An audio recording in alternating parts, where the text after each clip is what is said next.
we're live.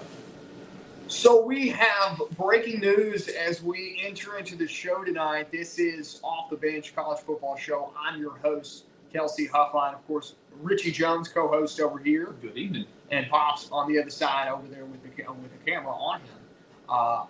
Sharon Moore fired from Michigan earlier this afternoon. And as we're learning more and more, we have multiple sources citing that he has been arrested in Michigan. Detained in Michigan. So we'll be following that throughout the show tonight up until 8 o'clock. But as of right now, as far as we know, what is reported is he has been involved. He had a relationship with a staffer there at the University of Michigan. So we're learning more and more as really time goes on tonight to see what is going to happen to now the former Michigan head coach. So to kind of clarify a little bit, it looks like there's been two different police departments involved.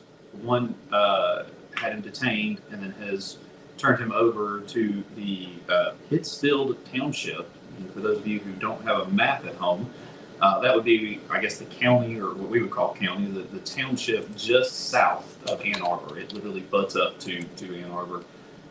So I've heard some rumors that this is not, if even half the rumors I have heard are even remotely true, this is going to be very ugly for him. It's terrible for his family. I hope some of this is not true, but him losing his job today may be the least of his worries. Pops, do we have sound? Are we coming through? Yeah, I think so. Are we coming through? Yeah. Because my stuff's okay. I'm trying to remember. Yeah, we're good. Okay, making sure here. Yeah. So I just asked online, hey, if you're online, how do the cameras look tonight? We recognized that last week we had a few technical glitches, just trying to get everything in check here, making sure we're good to go. So when Kelsey and Rich are breaking down the Army-Navy game tonight, when we're talking about Notre Dame signing an MOU with the college football playoff, and then when we hit the hey, I'm going to opt out of the latest bowl game conversation, you guys are getting it live and good conversation with Richie and Kels. Yeah, and so we had a really good show planned tonight, and of course this whole Sharon Moore's thing has kind of broken it up, but we're still going to continue along with what I wanted to talk about tonight. The MOU that has been signed that puts, to put it shortly, it is going to put Michigan in the playoff for the next 6 years if they are ranked inside the top 12. Notre Dame. What is an MOU? Just for those. Memorandum of Understanding. Yes. So there is an understanding. A contract. Of an understanding that has been signed by, from what I've heard, the ADs around the country, as well as the College Football Playoff Committee. So I will take that, and I will take the rumor that I read earlier today, CBS, so allegedly and all that rumor, whatever, whatnot, what have you, to protect the innocent from later. The ACC, the Big 12, and the SEC have already been in communication with each other about expanding the playoffs. Notre Dame is just absolutely, they basically took their ball and went home, and now they want to throw shots at the ACC because the ACC was trying to get Miami in. I don't know. Maybe I actually want to get my actual kid into the party, and the kid that comes over and hangs in, I don't really, if he doesn't get into the party, I'm not as sad, right? Miami is one of the golden children of the ACC. Notre Dame comes over and plays with them when they don't have anybody else to play with, aka volleyball, basketball, insert other sports here.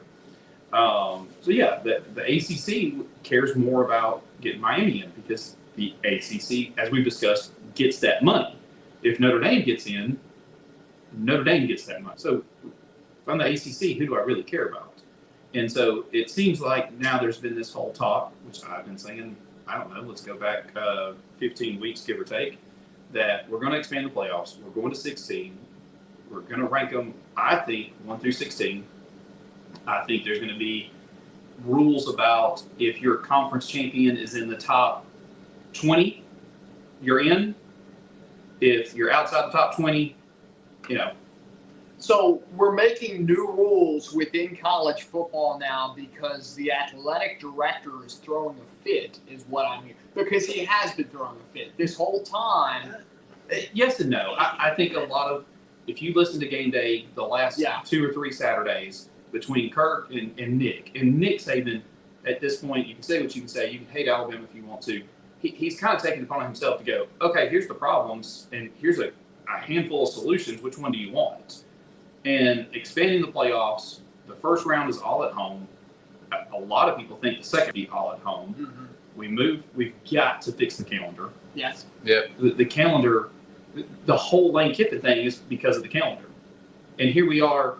Penn State didn't have a coach on signing day, and was the 112, 115. They weren't. I don't think they were ranked. They didn't have enough players to be ranked. They Right. only had 3 players Signed. in the recruiting class signed, which I don't think. I think you have to have 4 to be ranked. And correct me if I'm wrong. I may be old and forgetful here. Oh, okay. Young bucks here may not remember this. It's a gray beard. It wasn't that long ago that signing day was in February. No, it was not. Yeah. And I don't understand why it couldn't be now. Just to fix the calendar, let these coaches coach the rest of their season at the school they are signed with, and then they change in the offseason. That's exactly what should happen. Absolutely. And how no offense to the two gentlemen, to my left and my right, I'm not a freaking rocket scientist, even though I live in Huntsville, Alabama. How am I able to sit here as smart as I pretend to be on the radio from time to time, can see this and figure this out, and people who get paid millions upon millions upon millions of dollars a year can't seem to get in a room and go, hey, we kind of screwed this thing up. What can we do to fix it? Well, when you got Tulane playing a game that they just played with Ole Miss a couple of weeks ago, when you saw what that, and when you have, oh my gosh, I'm going to go blank. James Madison, playing at Oregon, okay, and the spreads on those games right now. I mean, everybody wants to point blame at Bama and this, that, or another. This week, Notre Dame, I'm going to take my ball. I'm going to go home since I'm not happy, right? They're like that little kid on the playground. It's like, oh, you guys don't want to play with me? Fine, I'm going to take my football when everybody's playing football, and I'm going to take my football and go home so you guys can't play with it. But, everybody wants to point that blame at Bama. I think they need to be pointing the blame at the playoff committee and saying, hey, yo, guys, hey, you honestly think those are good football games? Well, and I think an issue with the college football playoff and the calendar we're going to continue to have until this is fixed. These lower ranked group of 6 teams, James Madison, okay, and Tulane, both of those head coaches are going to new schools as soon as those schools lose. Yes. Bob Chesney from James Madison, John Summerall for Tulane. Both of those coaches will no longer be the coach of those programs anymore. Bob Chesney over to UCLA, Summerall over to Florida. Okay, so we're letting in these teams that we get it. Okay, the athletic department and the football team, great spot. Okay, but that coach, they're not going to be back there next year. It's going to be a completely different team. And one thing I think that we as fans have missed is we thought the playoff committee's job was to get the best 12 teams. No, it's not. It's never been that since the 4-team playoff. Their job is to get the best 7 teams plus the 5 highest ranked conference teams. Yeah. So when you look at it that way, I think they have the right teams in. Yeah. The problem is when people allegedly smarter than me sat down at a table one time and said, "Oh, we're going to take the top 5 conference champions." They never envisioned 7-5 Duke winning the ACC. Yeah. They never envisioned that. If it was just Tulane, if we sat back here and Tulane made it in, they were what? They were ranked 18th. Yeah, but between Tulane and James Madison, how many Power 4 wins did they have this year? I believe the answer to that is 0. They had 1. Okay, I'm sorry. They did have 1, and that's big. It could be the bottom tier of the Big Ten. I don't know who the victory was, but it was 1 victory. Right. Now you're going to put them in a college football playoff with the best teams in the country. They're going to get blown away. But if we went back and we said, okay, Tulane's in. They're the 12th seed. We're going to put Notre Dame in as the 11th seed. Miami 10, Bama 9, everything else stays the same. There is a lot less bitching and moaning today as there currently is. Because at no point in time did we think there were going to be two non-power fours in this. And now Oregon is sitting in the Catbird seat at the 5 seed. They didn't have to play in the Big Ten championship, so they had last weekend off and didn't have to play number 1 or number 2 Ohio State or Indiana, take a pick. They now get to stay at home in Eugene, Oregon, and welcome James Madison to town. Out of Virginia. 22.5-point favorite. Yeah. They get to romp and show off on national television, and then they get to go play the 4 seed Texas Tech. Well, they'll probably also be a big favorite over. John Paul, hit us up on YouTube. You can do that as well. Leave a comment for us, and we will get you here live on the show. John Paul saying, why in the world would Notre Dame play in a minor bowl game when they definitely should have made it in the playoff? Also, other teams turned down their bowl game bid too. Yeah, other teams did turn down the bowl game bid. But the question inside that, why would they turn down? They shouldn't. They should be playing in a bowl game, okay? Absolutely. You set up programs in certain ways, okay? And this is how I'm going to bring the narrative towards this. You set them up in one glaring, specific way. A lot of teams that have been highlighted twice, 2 teams have come out and done this week, okay? Clark Lea did it at Vanderbilt, okay? And Alabama did it as well. Player first led programs. Yep. Those seniors on that roster expected to play one final game. They did not. They did not get to play that game because the AD and Coach Marcus Freeman decided we're not going to do it. Okay.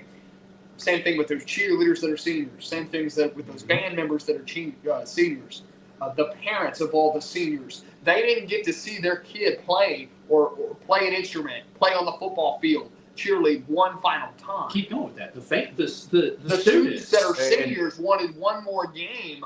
They get completely screwed out of this whole situation. Those players, those Notre Dame players, and the fans, the students, the band members, everybody, when they played that last game at Stanford, they had no idea when they were walking off that field. Yeah. That was it. Yeah, because they knew they were playing at least one more. They game. thought they were playing one, and the AD could have let them play another game. So what if it was the Pop Bowl or whatever it was? And what happened? Notre Dame has been.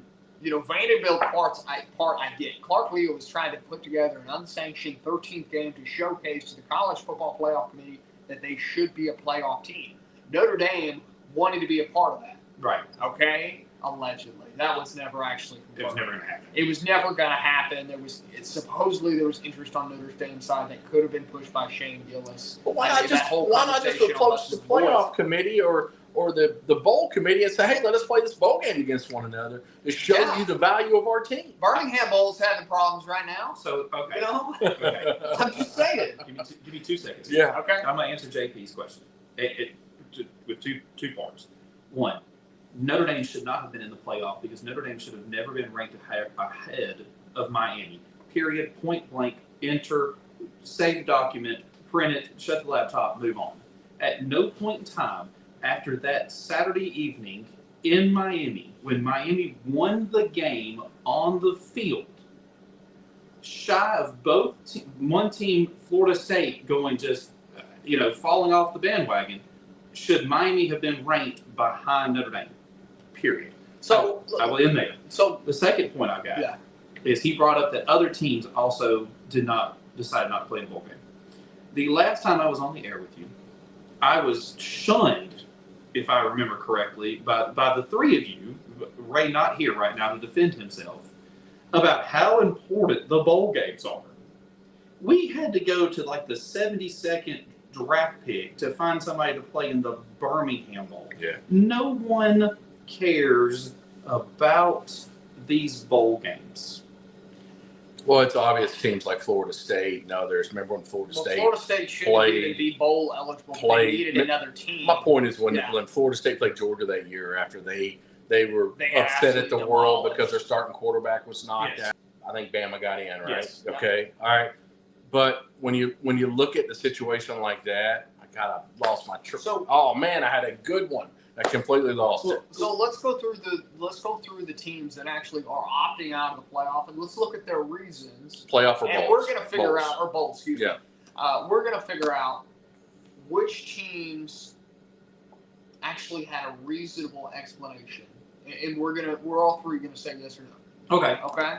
So Notre Dame. No. Not at all. Not at all. They Okay. should have played the game just for their senior players. Iowa State Cyclones declined a bowl bid in part due to player injuries and roster concerns. What is your roster concern when you can have 90-something players on the field, Yeah. on the sideline? And you could give those younger players, those freshmen, those sophomores, Yep. an opportunity to play on television, get some spotlight on them. And I'm going to bring up, I'm going to let you go through your list, and I'm going to bring up 2 points. But no, they should not have given up a bowl game. Okay. Kansas State opted out after a head coaching change this offseason. No. No. Again, you're screwing the player. And you're also giving a young coach, whoever would be the interim coach. Yeah, Okay, likely if it's maybe somebody who hasn't coached in college football, maybe he's on his redemption run in college football, gives him an opportunity to showcase too. Okay, Florida State, they passed on accepting a potential bowl bid despite becoming eligible via academic progress based on eligibility. So there wasn't actual, it was just that. No. Yeah. Because that shows how important academics is or is not in college football. Yeah. I'm with Richie on that. I'm the going to same answer. point. I need a reason from Florida State. You just got a opportunity after going 5-7. You shouldn't have been bowl eligible anyway. Right. Okay, but you were because you had the academic process. So, I'm going to answer no to any reason you give. Okay, let's go through this one. I'm just waiting for another school to be named, and I'm going to go on a rant about this one. UCF. Head Oh, coach don't Scott get me- Frost also declined a bowl opportunity, citing depth or other roster availability concerns. Same as previous answer. So to Iowa depth. State. So again, you're not going to let your freshman and sophomore play. I just no. Okay. Who else you got? That's it. Okay. What That's about it. Auburn?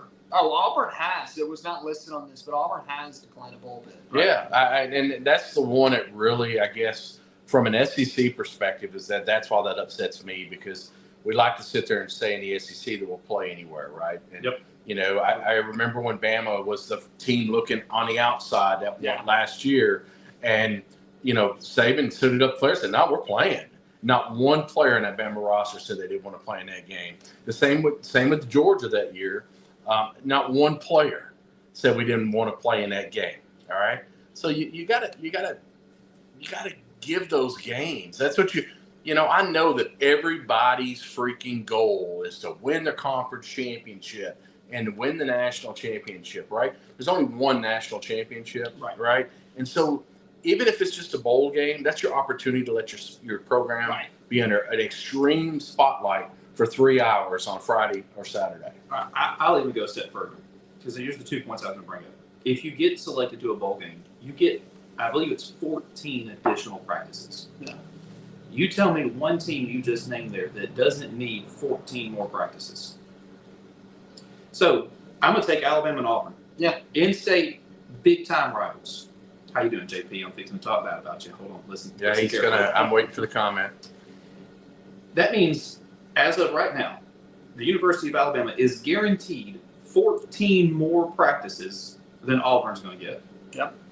Our head coach gets to spend 14 more days with his players getting ready, even if it's not for Oklahoma, for next season. Auburn doesn't get that. On top of that, if I'm a recruit, the fact that some of these teams, and I'm going to talk bad about Mississippi State for a second. Mississippi State was 5-7, has no business going to a bowl game at 5-7, because so many teams passed up. Not only do they get to go to a bowl game, they get to go to the Duke's Mayo Bowl, which actually seems to be one of the ones that people have enjoyment watching, because the winner, the head coach, gets a bucket of mayo dumped on his head. Mayo, Pop-Tart Bowl. I mean, And Duke, we all know that Duke's mayonnaise is the best mayonnaise. Not sponsored. not sponsored. But if you'd like to, please contact us. you're not just messing up the current players on your team and not spending 15 days with your players.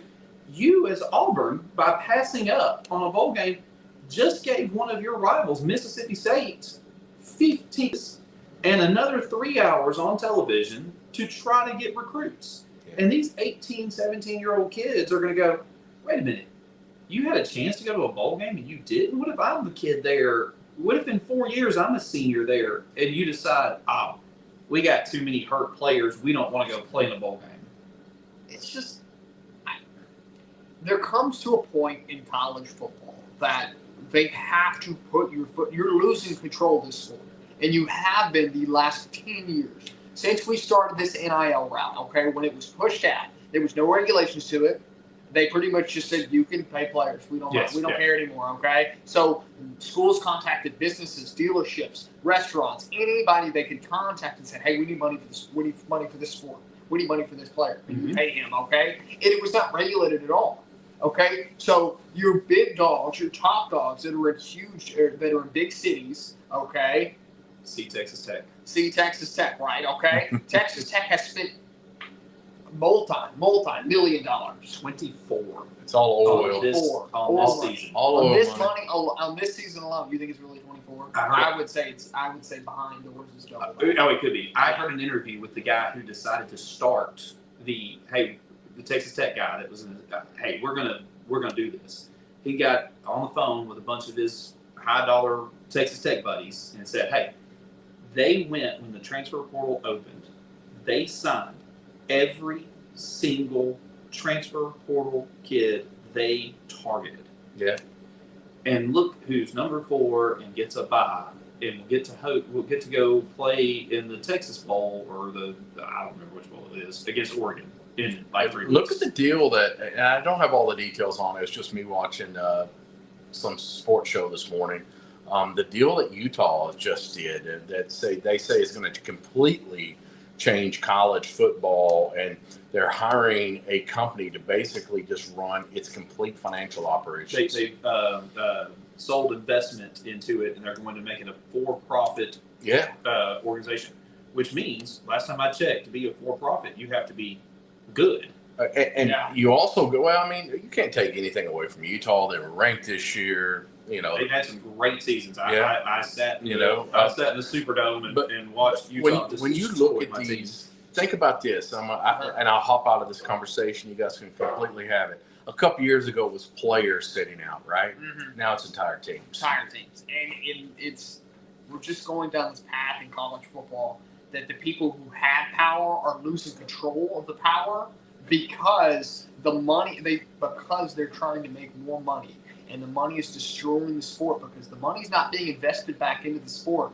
It's going to them, okay? And then I get the NIL money it's supposedly investing back into the sport. It's not. Yeah. You're investing in players' futures, which is good, but when it's unregulated, which it still is, no matter how much they tell you, it's still unregulated. You know, Ty Simpson might be making a $5 million landmark deal for, I forget who he just signed a deal with. But on the side, that nobody's reporting on, there's $3 million here. There's $2 million over here. We'll give you $100,000 back to the dealership today. And that's why you're going to see Ty Simpson back it up. Exactly. What point though is the deal with Utah? The deal is expected to generate and has been $500 million in capital for Utah's athletic operations. $500 million. How much do you turn in? I mean, if that's the case, if I'm getting $500,000 a year, $500 million a year with a B. That's a B. Sorry. But billion. Mm-hmm. Name a player. Got him. Mm-hmm. Name the other player. Got him too. Yep. Because unless everybody else is going to start doing this, you know what I heard? I heard a couple days ago. One of the first real, they say everything's a million cuts takes down anything. Yeah. The first real shot across the bow was COVID, and we as fans thought the NCAA was this, god over college blanket over college football. And then the Big Ten said we're not playing, and the Pac-12 said we're not playing, and the Ivy League said we're not playing, and the SEC came to the mic and said August 31st, 6 o'clock kickoff, Bama versus don't even remember who we started the season off against. It was an SEC school. Yeah, but we're playing. Sorry, and everybody else looked around and was like, "Are they allowed to do that?" And sure enough, they did. And as soon as they announced that they did, everybody else came along about a month later, and maybe we should be playing football. The Big Ten tucked their tail between their legs and said, little Scott Frost came out and said, "Well, Nebraska will play anybody anywhere." And the Big Ten said, "No, you won't." And he came back on the mic about a half hour later and was like, "We are going to follow the recommendation of the commissioner of the Big Ten." And then like 2 weeks later, the Big Ten commissioner came out and said, "Well, we're going to test everybody and play football." And Scott Frost was like, I believe I said that. And, that was the first real time as fans we realized, oh, the NCAA is not really in charge of anything. So it brings us back to the question: is how much longer is the NCAA even going to have this, needle and almost needle hanging on to a haystack? Yeah, hanging on to this power. Well, how much longer can they really just keep a finger on this power before it completely lets go and somebody else takes the reins, like a commissioner? Because the next big domino to fall, is somebody, and is Mercedes-Benz, somebody, Apple, Netflix is going to come in and say, "Hey, that little college basketball tournament y'all got's really cute. We're going to change the name of it. We're going to pick the 64 teams, and we're going to pay y'all a bunch of money. And now it's the you got to download Netflix. You can watch all 65 games, and the NCAA will have the NIT is now the NCAA tournament because the Netflix tournament is paying, Alabama and UConn and." Or is that tournament out west? I think it's in Vegas that they're paying X million amount of money. Look at the Maui. Look at the Maui tournament. They can't keep that. Maui Maui doesn't pay that tournament. much. Maui doesn't pay that much. The whole one in Vegas was created behind the purpose of every player gets $1 million. But it's not going to last. They can't consistently play. And it's how many teams are in that tournament? It's 8 teams. 8 teams. Most teams are 12 deep? So you're talking $82 million? How much it's unsustainable. Is it? I think it's unsustainable. How much did Netflix just offer to buy Warner Brothers Discovery for? A lot of money, we'll put it that way. For what? What do you get from that? No one Rights. No one You get rights watches. to make movies. There are 2 things that people watch. Yeah. It is news, and that is 60 plus years old. If you actually look at the numbers of the people who actually turn on, whether it's Fox News, CNN, MSNBC, whoever, the average age is AARP and older. The only thing that people watch live is sports. We are fixing to see these companies like Apple, Netflix, Google /YouTube / whatever you want to call them, go, oh, people actually want to watch sports live. Why are we allowing CBS and ESPN and NBC this money-making? It's by far the biggest thing to invest in right now. And back to your point of why would they want to buy this is to cancel shows and make their own shows. Look what Prime has done for Thursday Night Football. Yep. Think about that. That's a lie. The only way you're watching that game is you're going to pay a Prime prescription to watch that football And do game. you know why they're doing that to make money off of it? Because you have to sign in to your Prime account. Mm-hmm. Well, we saw that earlier today. You were looking at toilet paper. What's the first ad you see during Thursday Night That's what it's all Football? about. Hey, let's address a couple of comments online, and I'm going to be the one to say this, okay? John Paul, if Oklahoma crushes Alabama 40-0, will you at least say maybe Alabama shouldn't be put in the playoffs? If they crush them 40-0, you got 100%. It, man. I will come on here and I will wear an Auburn hat. So I will let you pick what can of spam you want to watch me eat live on the next. If they beat them 40-0. This whole perception, apparently, that we have put out, okay, on the show, and that I keep getting comments about, is that we are sitting here saying that Alabama was in the playoffs no matter what. They should be in the playoffs no matter what. I said that. You said that. Well, Pops, I don't know if you said it. I did not say that. What my whole thinking behind the process of this was Alabama's had a poor last couple of weeks. Okay, Terrible. Ty Simpson has fallen off this cliff. The defense ramped up for a little bit, and now they've fallen flat back on their face. The running back situation has been horrible outside of a good game from Jam Miller. And it was at the Iron Bowl? Yeah, 86 yards, and then he got hurt. Yeah. Okay, the offensive line has been inconsistent these last couple of weeks. Bama, they were not peaking at the right time at all. Mm-hmm. They had the resume. That's what they had. On paper, Alabama should have made the playoffs. Now, from the recent performances they've had, no, they should not have made the playoff. But on paper, which, in my argument, paper, it's more firm than an eye test. You follow the data. The data Yes. said it. It's the top 25 wins. It's a win at Georgia. It's the win against Vandy. It's the win at Missouri. It's the win against Tennessee when they were ranked. You can't ignore those ranked wins and the teams that they beat. Okay. And let's get something else straight here. When you beat a ranked team and they drop out of the ranking system, you still beat a ranked team. You did not. That team is not. It doesn't matter if that team. They were ranked when you play them. That you still beat a ranked. And guess what? Florida State was not ranked. Were they? No, they weren't. They were the following. Yeah, the following week they still were. Like 2 days later, they were right. I will say this as far as Alabama. If we go back to what I said earlier, is that the committee's actual job is to get the 7 best teams. Here's the thing with the SEC championship game, and I'm sure Auburn fans are going to complain that you got trounced by Georgia. The problem is Alabama was in.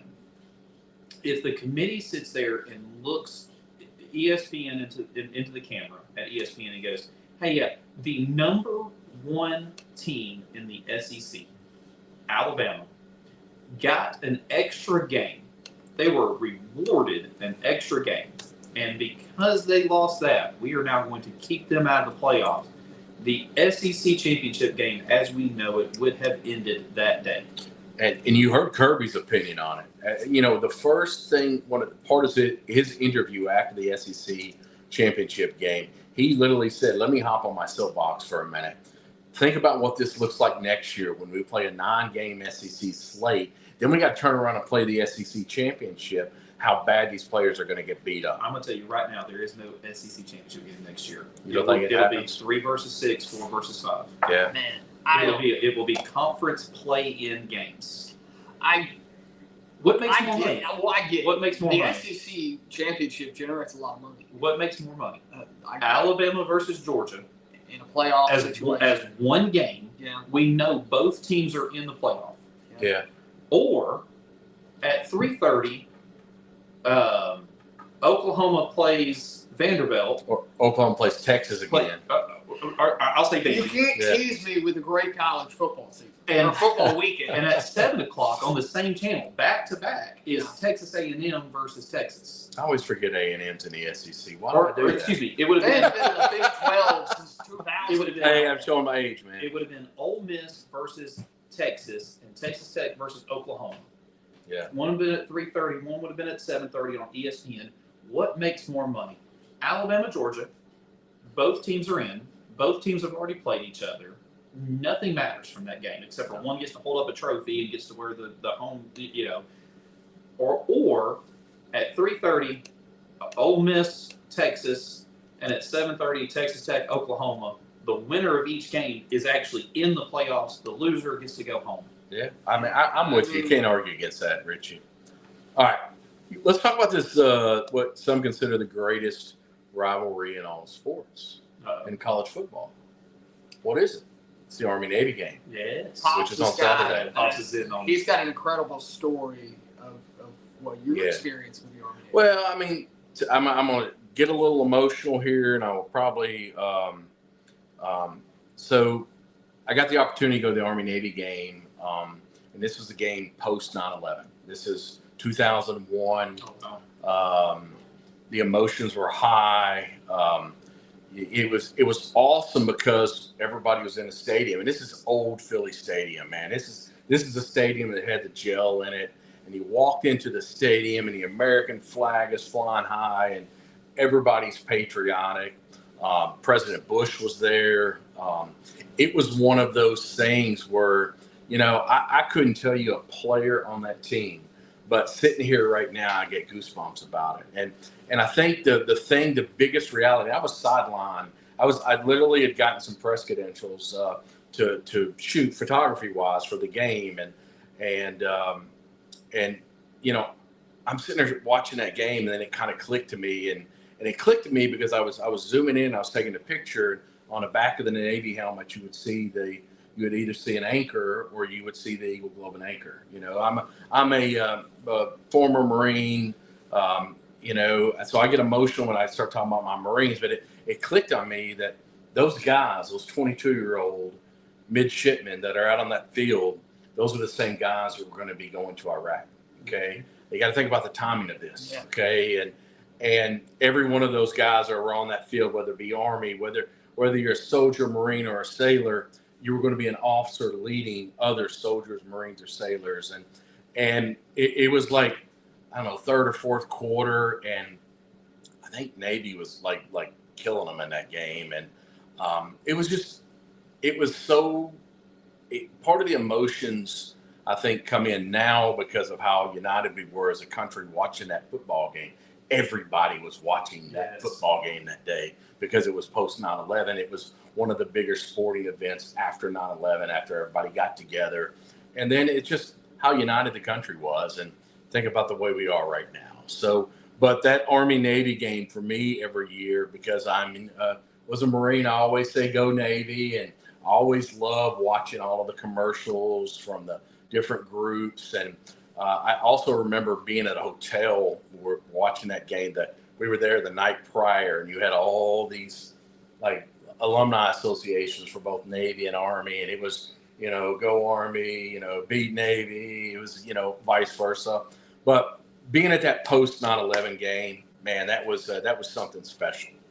It's interesting to sit and watch a game where, like you said, it's a bunch of 22-year-olds that are, I guess, between Army, Navy, and then when you throw in Air Force, it's the only 3 games of the year where every person on that field is willing to go and die for you.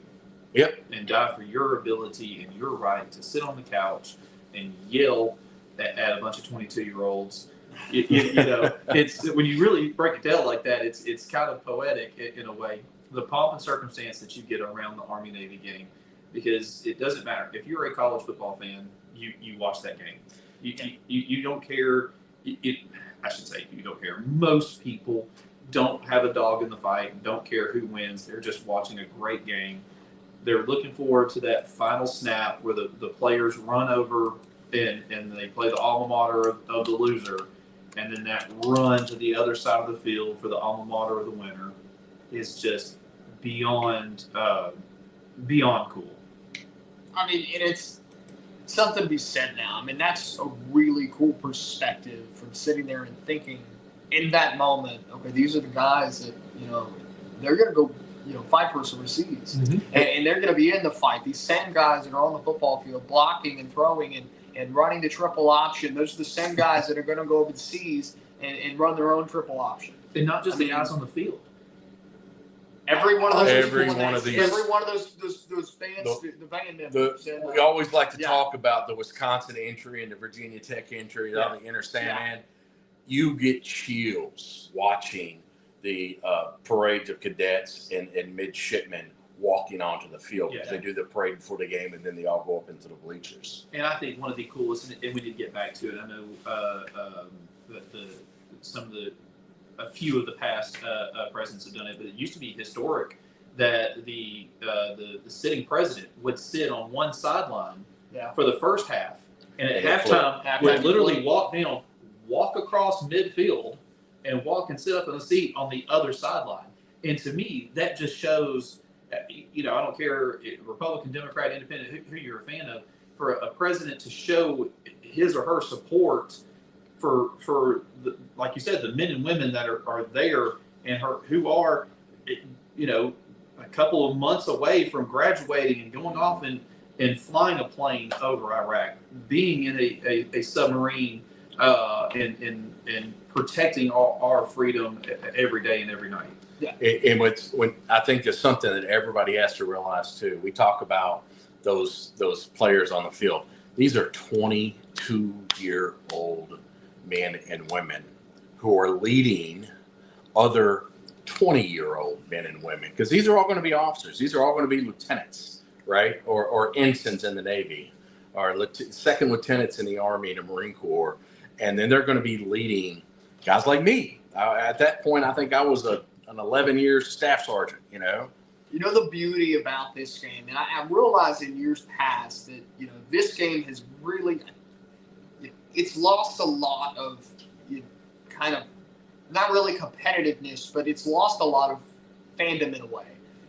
It's not celebrated. It's not fought about. It's not a lot of things like I think the Army-Navy game used to be. Bring it back 20 years ago, the game was, I think, a much larger festivity than it is now. When you had Roger Staubach leading the yeah, and I get that. And it's been a long time since Army-Navy, with their football teams, have been in their heyday. It's been a long time. But I think the beauty about it now is we get to sit down on the couch on Saturday.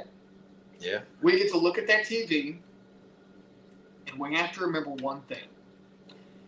The kids that are playing on this Saturday don't get NIL checks. This is a different football game, and it's almost a remnant of the past kind of football game. Mm-hmm. And it's almost a beauty to see that I kind of wish that we had more of a college football. The teams that stay true to, if this would be kind of a traditional route, I guess you would take as a college football team. And it would be not smart to do this nowadays. But if Dabo Sweeney would take a more aggressive approach and said no more NIL, something like that. Do you know how many of these kids are transfer portal kids? 0. Not a one. So Yeah. There has been one kid, I think, that transferred from Army to another school. Well, maybe And from Army, Army, but not to not Army. into Army. No, not into Army. Because they got to be accepted into the academy. But that's still an interesting part, though, because he Yeah. had to transfer out. He had to get out of the Army, Right. okay, and then transfer school. So this is not just when you talk about football. This is so much more, because you are talking about I hate to say it this way, kids. It's most of them are kids. Yeah, I mean they may be as old as 22, but they're kids. They're kids, Yeah. man. And I for a second I'll go on a tangent. I remember I got to go to Paris a few years ago, 2019, and one of the things I wanted to do is I'm not going to be this close and not go to Omaha. Yeah. And to see this place where these kids Oh man, went onto a sandy beach that's as hard as the concrete we're standing on right now. Yeah. And to fight up a hill and everything. When you're talking about a bunch of kids that have sacrificed so much of their life, they don't get to go out and party like students at the University of Alabama do. Yeah. No, they're not sitting around making TikToks and thinking about their next NIL check coming in. Hey, now I will say some of them do get to make TikToks. They might. I've They seen turn them. them into they turn them into recruiting videos at this point, which is not a terrible thing.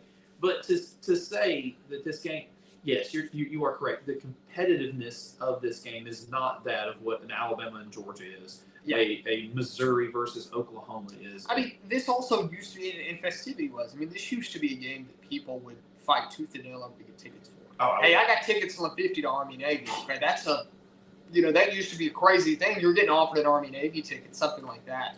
And I think the value has kind of been lost on that these last couple of years. This game's in Baltimore tomorrow, so they'll play in M&T Stadium. Mm-hmm. Yeah, Saturday. Yeah, I meant Saturday. I'm sorry. The two biggest things I would love to get tickets to, and the list of things that I would do to get tickets to them is way longer than it should be.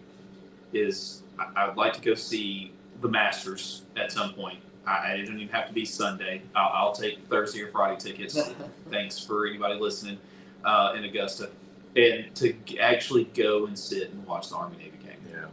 Yeah, I think it would be cool. Hey, just a quick note, Army-Navy game, and then we'll get back to what we're talking about.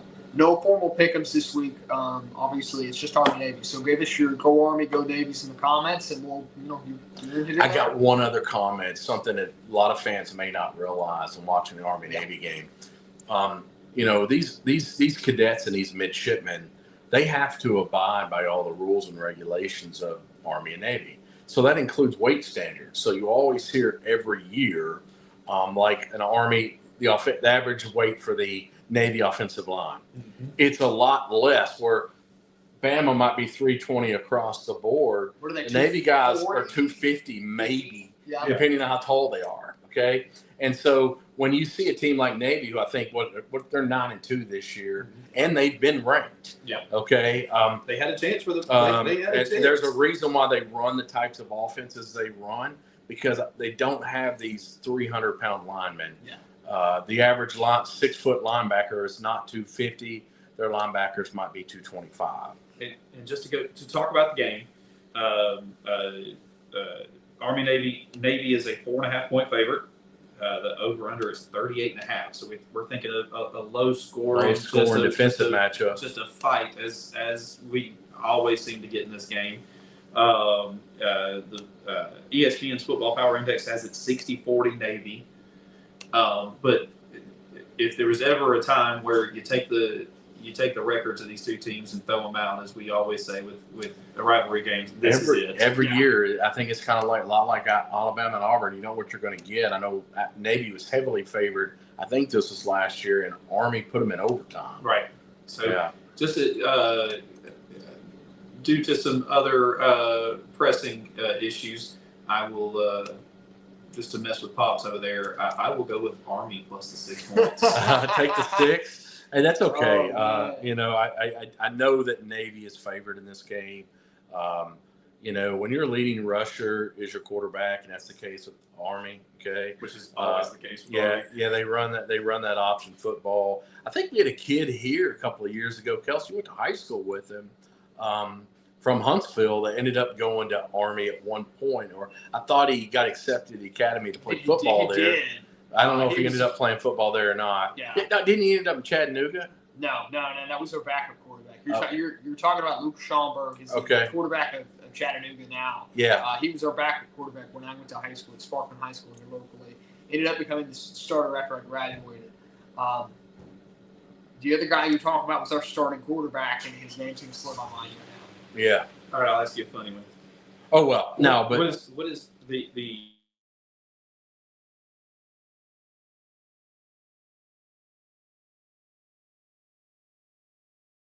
so real close. They running the ball. Navy. How many yards passing does Navy's quarterback have? 100. Oh, Navy? No, Navy. They're going to pass the ball. They're going to pass it some. Let's go 500.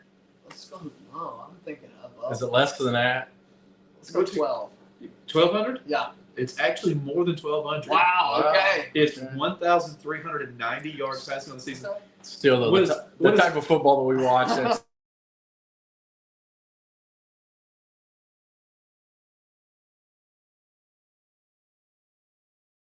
I knew it was going to be low. They run that option, and I think I've thrown for more yards. It's between the tackles, man. All right, so real quick, of course, Army Navy this weekend. We're all going to be excited to watch. Always a big weekend in college football, just because of what the games mean and everything like that. But moving back to this whole Michigan Sharon Moore thing before we end up on the show, the hot board name has been released by Pete Nakos of On3 Sports, but unfortunately, I don't have access to it. So I found a different hot board. I don't know if this is Pete Nakos's or not. But we're going to roll with it, and these are the names that it has spitted out at me. Kalen DeBoer is number 1 on this. For go to Michigan? Hot board, yes. Oh, he's not going anywhere. This is nothing saying that this is going to happen. This is just the hot board that I have. No. Okay. Again, his name's going to get floated. Yeah. For every dang position out there. You heard his response about Penn State. Oh, but I've been told by every Alabama fan I know that he's terrible, that we should fire him and get rid of him. But why is Penn State and Michigan and everybody else trying to talk to him? No. So, okay. I think a realistic name for that would be Ryan Grubb, though. Hold on. All right, okay. You're getting ahead of him. Yeah. Jeff Brom is number 2, Louisville head coach. Yeah. That would make sense. Makes sense, right? Eli Drinkwitz, number 3, although he just signed an extension. I don't see that happening. No, buyout would be too much after the extension. Yeah. That's Missouri's, right? Yeah, Eli Drinkwitz's. Wow, Missouri just got stupid lucky. Yeah. Jed Fish, he's the former Michigan offensive coordinator. If I remember right, he's at Washington now? I think Washington State. Washington State. Oh, No, Washington. Yeah. He's way out there. Yeah, I think he was at Arizona, and then when DeBoer left, he went up to Washington. That would make sense. I That think one that's actually right. makes more sense than yeah. Yeah, okay. Jesse Minter, former Michigan defensive coordinator, I think. Do we go? Does Michigan stay with the old school Michigan man as their? So I think Minter's at the Chargers now. I think this Harbaugh? this whole scandal thing's gonna blow up, and they're gonna clean house, man. You know who their next head coach should be? Who? He's playing football Sunday. Philip Rivers. 44-year-old grandfather of well, he's no longer in Athens. He's Athens, in Fair Oak. Alabama native. He's in Fair Oak now, I think. Coach I think the only reason he's going back to play football is he's got 10 kids. He's just trying to get away from them for the Could be. weekend. Man, Okay, I gotta go do more. something on Sunday, guys. 3 more names on this list. Clark Leah, another name that has been floated out there. I think Leah just signed an extension as well, man. And I love what he's doing at Vanderbilt. I do too. I I mean, think it's very good for the SEC. You know, anchors down, whatever you want to say. I cannot say I like their current quarterback. Tavio drives me Are you talking nuts. about Tavia has been the best thing for Vanderbilt football ever. Yeah, but he reminds me of Manziel and Small. yeah, you know, I don't mind when they show the mom on the screen, but not 50 times a game. Takes away from the football, but man, I love what he's building at Vanderbilt. I don't want him to go anywhere. Would we rather see Pavia's mom on the TV, or would we rather see Taylor Swift on the TV during a football game? I'll take Bobby's mom for 200, please. Yeah, I would too. I get sick of seeing Taylor I do too. Okay. or 2 more Kelsey names. and Kelsey. And Travis Kelce. I almost feel bad for Kansas City. That dynasty, Oh, how in the world man. does it just die overnight? Oh, Yeah. with flatlined. Completely has. All right, 2 more names on this list. Lincoln Riley. This one's an interesting one. Man, he's got a top Focus. 25 team this year. But what You know, They number finally 1 got recruiting stuff back class. on He track. ain't going nowhere. No, He's number 1 recruiting they've class. never won recruiting class, but it's the amount of prospects they have got. Yeah, It's I know. I get think it. it's a lot of quantity, or they Where have a was he lot at of before? quantity over quality. Lincoln, Yeah. Oklahoma. Oklahoma. But before. Before that, I think he was a staffer at Oklahoma and worked his way That's up. right, under yeah. Stoops, under Lincoln Stoops. Riley was one of those names that, man, I really wish he He was was coming just to a Bama. young Yeah. coordinator. I feel like that's too much of a. It's not a step up. All these other guys you talked about are a step up. USC's in its own little world Yeah, out there. I don't. It's Hey, hard Michigan's fresh from a national championship. Michigan man. would be a better job in today's climate than USC. Really are Does Yes. Bryce Underwood, does he stay at Michigan? Bryce Underwood is reportedly in the transfer portal. you're talking And about this is probably from the He's- lead up of what is happening He's with going to Sharon Moore. LSU. Come we're on. talking about the school that just came off of a major controversy with the guy stealing signs, and now their current head coach, up until about 3 hours ago, current head coach has now got a new set of bracelets, and you think Michigan's a better job than USC? Yes. Dude, I mean, When's the They- last what time did they USC do? won a championship? Michigan's point. two years away what from did they one. get? They don't have a bowl game. Or, excuse me, they don't have a bowl ban. They don't have recruiting restrictions. They Oh, don't they have got all slap this on the stuff. wrist. They We got a discussed slap that, on the wrist with a little bit of money handed over from the bank of when Michigan gets in trouble down there in the locker room, okay, in the coach's office. Michigan's in trouble. Credit you. Yeah. Hey, John Paul, I finally agree with you on something. Uh-oh. Tim Tebow should be the next head coach of Michigan. You ain't gonna go to Michigan. He's a Florida kid. No way that's happening. Okay, one more name on this list. I'm leaving after that comment. One more name on this list that I actually think has a lot of push that could come behind this. The old ball coach from LSU, Brian Kelly. Brian Kelly. Man, I when you said the old ball coach, I went to I was like the old ball coach, Steve Purrier. No, And then I thought, and you said LSU, I thought Ogeron, because he's looking, he wants to coach again. I think Ogeron is. I don't think Ogeron- locked in. They would have to bring in a translator. I at think Michigan. Ogeron would go to He Tulane. would be perfect at He'd Tulane. be amazing at Tulane. Yeah, but if you go to Michigan, he'd have to have a translator, man. Yeah, 100%. Okay, Why Mr. do It might be two. One. One from Cajun to And English. Midwestern, And yeah. then English to Midwestern. The I whole mean, thing, man. though, like, yeah, okay, so with Brian Kelly, the whole idea of him going to Michigan, it makes sense. Except for, does he still get all the money? Yeah, there's got to be a question. No, there about, he didn't. He wouldn't. I don't think. I guarantee you, there's a clause in his contract because this has been put in the last couple ones that if he were to take a job similar to the whole thing with James Franklin, then it's got to be like however money he gets paid. You know, that takes off of the amount of the buyout, and then you get the rest of the buyout after. You know, say you take a $54 million buyout. Yeah. Well, $54 million job, Yeah. right? You're getting paid $54 million for the job. The buyout was 76. You only get 22. You only get 22. That's probably something. Speaking of which, did we discuss that LSU has agreed to pay Lane Kiffin his bonuses if Ole Miss wins a playoff game? I do not. Man, Lane was a mastermind. That's all I got to say. So if Ole Miss wins, Yeah. LSU pays Lane the bonus that he would have Oh my gotten God. For a championship, even though he's not coaching the game. even though he's not. You know, even- the head coach is Pete Golden. Imagine that. Pete Then Gold half just of the walks into staff- a gold mine, right? and he doesn't get paid anything because it's not his bonus. Half of the staff, think of this, half the staff at Ole Miss is LSU staff. Yeah, Yeah. because The they're not world going of college athletics. to be on the sideline when it's the fourth quarter and they're down by 8. Like, hey, you transfer portal opens on Thursday. So Ryan Grubb not even mentioned for the coach at Michigan. No, Ryan Grubb. I'm kind of surprised As at far as that. I don't have access to Pete Akos and what he Yeah, said. That yeah. was an On3 article that I don't have access to. But as far as I know, these are likely the names that have been floated so far. Minus Drinkwitz, minus Leah, I think they both have extensions that just happened this year. They're not going to leave for Michigan. Right. You know, it's not a Kiffin situation. I don't see Lincoln taking it. Lincoln, you're right. I don't He's not think leaving Lincoln USC. would take Got that that job. recruiting class coming in. Recruiting class, he finally got stuff back on track this year. It seems Yeah. like he has a quarterback he can get behind with Jordan Maeva. Easy for you to say. Easy for me to say, right? They have finally got the right staff in place at USC. I don't think it's time for Riley to take another job over in Michigan. I just don't think it's a good idea. Now, the names that I do like on this list, I do think, Braum, I think actually has an extension too. They kicked it at Louisville. That's true. I think he did. So Braum out the door. So This Braum, is a terrible, Drink, Leah. This is a terrible time for Michigan. It is a horrible time. I Does mean, this so open you the just- transfer portal? Yeah. For them, yes. Well, I mean, I got to imagine it would open the portal for those players. Yeah. What about the ones that just signed 3 days ago? Yeah, I got to I imagine. think it does.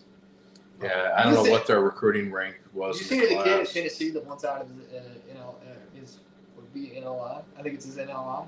NIL? It's basically his NIL. Yeah. So he just signed with Tennessee, and he was 17 at the time of his signing. So he was deciding between Ohio State and Tennessee. His mom, he wanted to go to Ohio State. His mom pressured him to go to Tennessee. So, but his mom said he wouldn't sign because he's underage. He couldn't sign without a parental signature with him. So his mom said, "Fine, if you were going to Ohio State, I'm not going to sign it." Ooh. So he signed with Tennessee, and now he wants out of his NIL There's going to go sign with Ohio State There's another because he is now lawsuit. 18. There's another lawsuit. All right. You're talking about Legend Bay, is it? Legend this Bay kid's is his name. Yeah. Wow. What a name, Legend. Legend Bay. That's a Legend great Bay. name. We need to one day do an all-name team.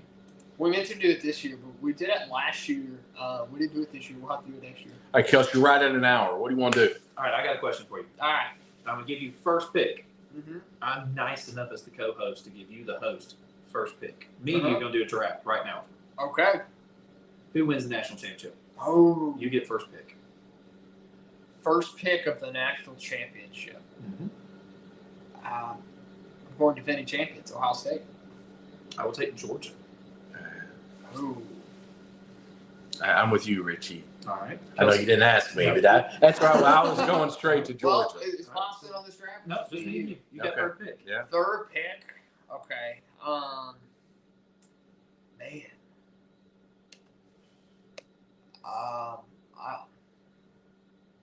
Give me. I'll go Oklahoma. Give me Okay. Oh, well, you just made my decision way more difficult. Give me Indiana. Oh, I was about to say, if you don't take Indiana, what's going on in this world? Didn't they just win the Big Ten? I mean, yeah, they did. Somebody forgot who was in the playoffs. I did forget who was in the playoff. That's why I just found it. Okay. I'll take Texas A&M. I'll take Texas Tech. Yeah. All right. Give me Oregon. I'll take Bama. Roll Tide. I didn't pick Bama. I thought I picked Bama. You picked No. Oklahoma. I did pick Oklahoma. You took the Yeah. exact opposite of Bama. So I guess when we're You've been doing killing pick 'em me on sometimes, this. you're going to take Oklahoma over Bama. Never You specified saw that how what I happened would do last that. time you picked Bama to I lose. did, and we won. Maybe I played rat poison. Yeah. Maybe that was it. All right, I guess I'll take Ole Miss. Give me the U. Oh yeah. And now you're down to. Tulane. Yeah. You get Pops, you can have JMU. Did you see what Pavia said with his NIL money related to Tulane and JMU? He was saying that if any of them win a game, he will give every bit of his NIL money. Pavia did? Good for Pavia. Yeah. You know, he's a Cocky son of a gun. we may look back, and we spent a good portion of tonight's episode, Yeah. and the last few episodes, discussing how the calendar is completely wrong with the playoff and the whole system in college football. We talked about that the NCAA no longer has a bite. One of the first conversations we had week 0 was Michigan basically paid $22 million for a national championship, so they had no bark and bite on that. We've discussed that, is this playoff all kinds of messed up and everything. We may actually look back and what sweet baby Diego Pavia sweet baby boy Diego Pavia has done. He's not a baby boy. He's a grown man. I know it's I think he's 26, something like that. I think he just signed up for AARP. The lawsuits that he has filed, we may actually look back and go, that kid was crazy, but he was on something. He had something going for him because he's already gotten an additional year for JUCO kids. Yeah. He may end up getting one more year. So are we saying now that Pavia is maybe he's not selfish? Maybe he actually does want those things for the other kids? I think deep down inside he realizes that it tremendously helps him. Yeah. But it also, you can't have a class action lawsuit without a class. Well, do we look at him and say maybe he's the future leader of the Players Association? I think this could be a better job for him than quarterback. He does have a degree from Vanderbilt. He does have a degree from Vanderbilt. All right, guys, I can see the Close us out, Kels. camera's a little shaky here, so we are going to go ahead and close it out tonight. Guys, remember, Saturday morning, 9 to 11, we'll be live right here on YouTube. And, of course, on the radio, 7:30 a.m., 103.9 FM, Jocks, Huntsville. Be live, ready to go. Just having a good morning. Good morning to talk college football. Looking ahead to the playoffs, of course, Army, Navy, Notre Dame. More about that. Okay, we're gonna have updated situation on this whole Sharon Moore thing right now. As of right now, he has been detained by the police up there in Michigan. And all that we know is that he was involved in a relationship with a staffer. An inappropriate relationship with the staffer. That's as far as all the information that I have has been released. If anything else is out there, I have not seen it yet. But we will give an update on that situation on Saturday and see how that thing is going to unfold. We'll see what the future of Michigan football is looking like. We do know Bryce Underwood has entered the transfer portal there. So all that is coming on Saturday, 9 to 11, right here on YouTube. Guys, you want to follow us on anywhere, keep up to date on any of our social media, you can do so.